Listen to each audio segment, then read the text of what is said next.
In this tutorial, I'm going to show you how to make a delicious, light and fluffy angel food cake. This is a perfect dessert to make when you want something sweet but not too heavy. It can also be made gluten-free, and I'm going to show you how. I'll guide you through the entire process and also show you how to make angel food cake using a Bundt pan, a method that is a faux pas among traditional bakers.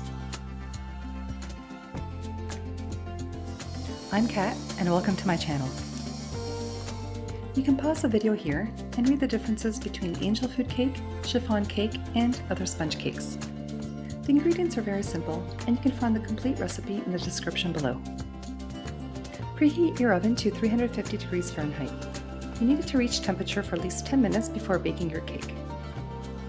Start by sifting the cake flour in a large bowl to ensure there's no lumps.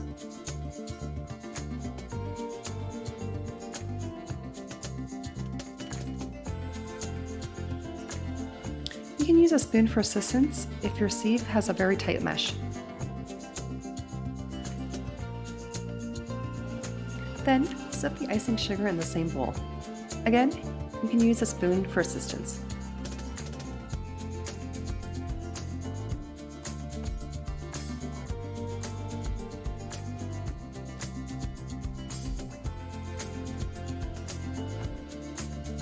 Now, we're going to scoop the mixture up and re-sift a second time.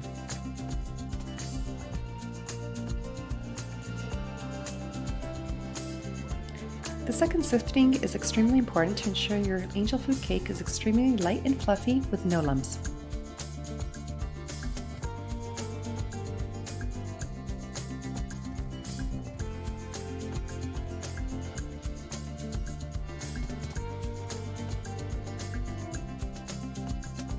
If you have superfine sugar, you can skip this step. If you don't have superfine sugar, you can easily make it in your food processor or dry blend mixer. Mix on low for about 1 minute.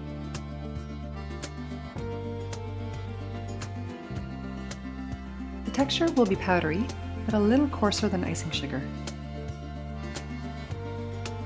Now it's time to beat the egg whites. The egg whites need to be at room temperature and free of any egg yolks. Also ensure your bowl is clean and free of any fat residue. Beat on low until just frothy, then add the cream of tartar.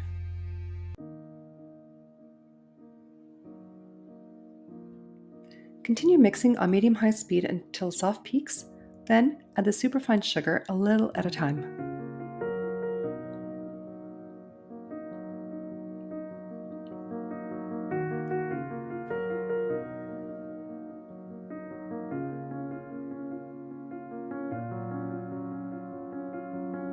Then increase to the highest speed and continue mixing for about 5 minutes.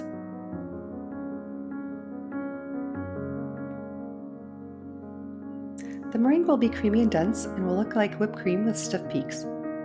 You know you've made a good meringue if you turn the bowl upside down without it spilling over. I had originally done this, but forgot to hit record to show you.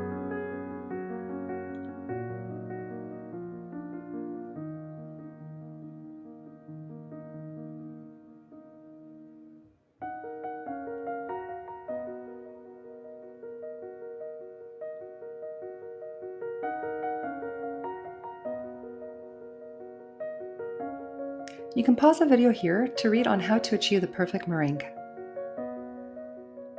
Next, add the vanilla extract.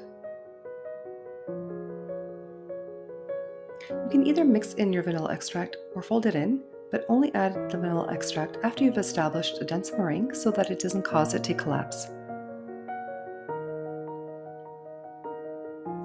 Now, we're going to add the flour mixture a little at a time by sprinkling it on and folding it with a spatula.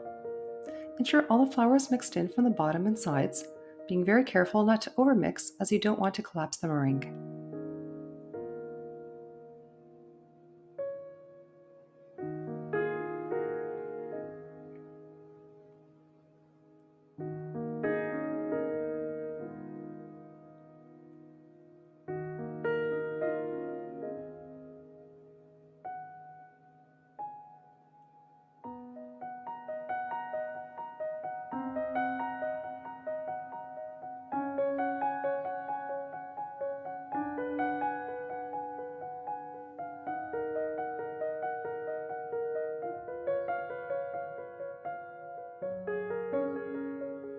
Pour the batter in an ungreased 2-pan or any other Bundt pan that is not non-stick. The 2-pan or Bundt pan allows the cake batter to cling to the sides of the pan, providing support as the cake rises during baking. For this reason, you can't use a regular pan or it'll be a lot more challenging. Notice there's no leaveners in this cake. It's a high oven temperature that helps set the cake structure and encourages the trapped air bubbles to expand rapidly. As the cake bakes, the steam created by the moisture in the batter also contributes to the rise.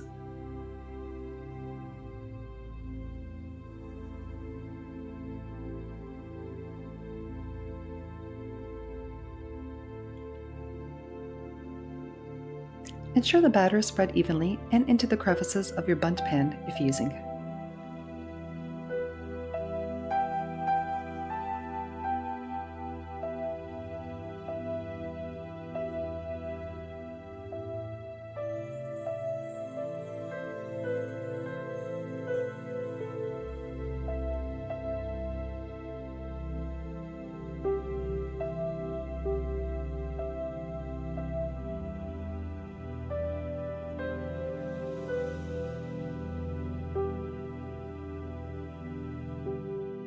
Bake the cake for 15 minutes at 350 degrees Fahrenheit, then reduce the temperature to 325 degrees Fahrenheit and continue baking for additional 25 minutes. As soon as the cake is done baking, you're going to flip it over to cool it upside down. If you're using a Bundt pan like me, the trick is to turn it on top of an empty soda can. Trust me, it won't fall over. Then, place a cold damp cloth on top as we want to cool the cake down fast. You can see the steam coming off the cake, but ensure you remove the cloth after about half an hour as we don't want to create any moisture on the sides, otherwise it will be more difficult to release. Continue to cool the cake for 2 hours. Do not be tempted to touch the cake during this time. The reason why angel food cake needs to be cooled upside down is so that the cake doesn't deflate and maintains its light and airy texture. Remember how much air we whipped into the meringue? We don't want to ruin all of our hard work. After 2 hours, it's time to release the cake. I'm using an offset spatula as it's flexible and I can get into each crevice and even underneath the cake. Run the spatula around the cake both outside and around the middle. You might need to do this step twice before it releases. Don't worry about the cracks on top of the cake as it will become the bottom and no one will notice.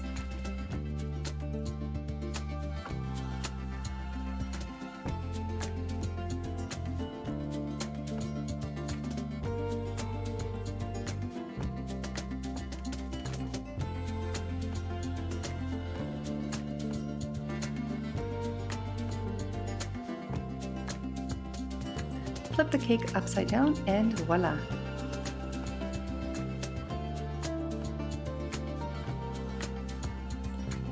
Now it's time to cut into the cake and see how it looks. It has a soft, airy, light and fluffy texture, just like a cloud, and looks just heavenly.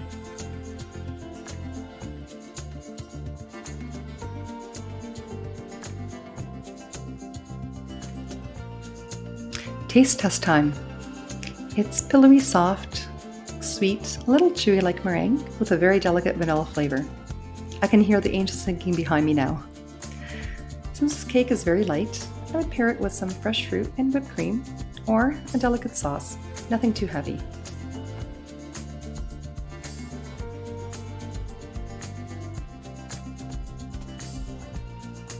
I've also made this cake gluten-free to see how it would turn out, and it came out perfect. Again, I forgot to hit record when comparing flavors, but it's just as good and there's no grittiness. I'll add my gluten-free flour blend in the recipe below. Angel food cake is a perfect cake to make for any occasion.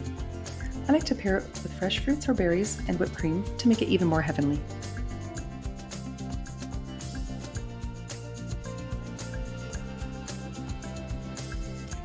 Thank you for watching. If you made this angel food cake, please let me know how it turned out in the comments below. And if you haven't already, please subscribe for weekly recipes delivered to you. Happy baking!